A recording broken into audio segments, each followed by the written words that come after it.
Shri Vishwakarma international trade association म्हणजेच विटाचा प्रत्येक महिन्याचा सेमिनार आणि उद्योजकांना एकत्र आणण्याचा जो संकल्प आहे त्याचे 16 फेब्रुवारी 2025 सकाळी 9 ते 1 याच्या दरम्यान हॉटेल सूर्यामध्ये आयोजन केले।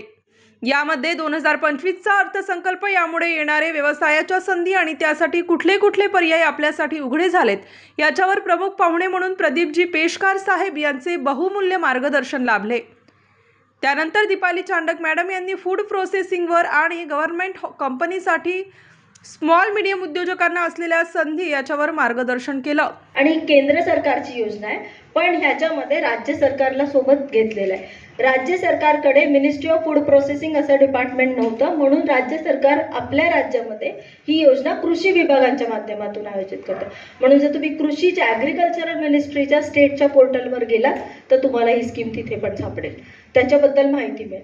मी इथे PMFME म्हणजे मिनिस्ट्री ऑफ फूड प्रोसेसिंगच्या नंबर ऑफ स्कीम्स आहे, पण त्याच्यामध्ये अगदी नवीन मायक्रो युनिटसाठी असणारी जी स्कीम आहे ना त्याच्याबद्दल आज बोलणार आहे। ठीक आहे, आम्हाला विकसित भारत व्हायचं आहे।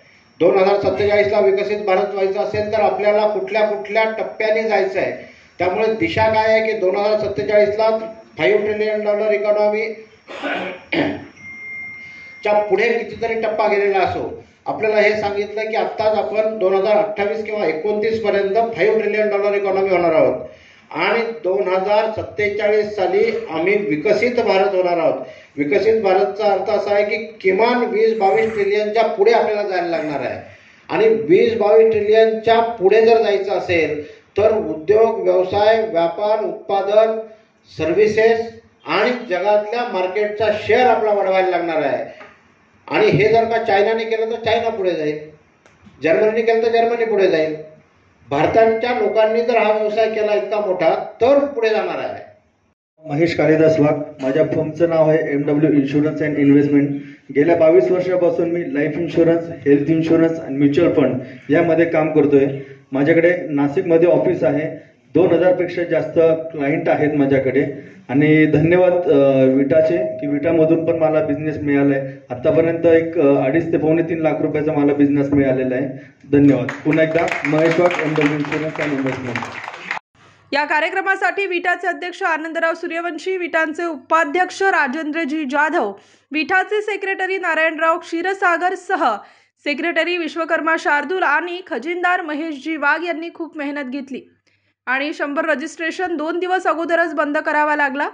एवढ्या समाजातील उद्योजकांमध्ये उत्साह होता, परंतु 100 लोकांची अशी व्यवस्था असल्यामुळे 2 दिवस अगोदर रजिस्ट्रेशन बंद करावं लागलं।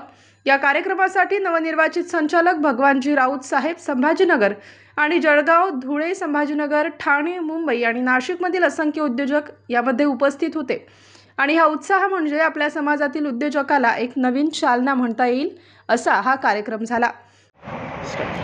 नमस्कार, जय विश्वकर्मा।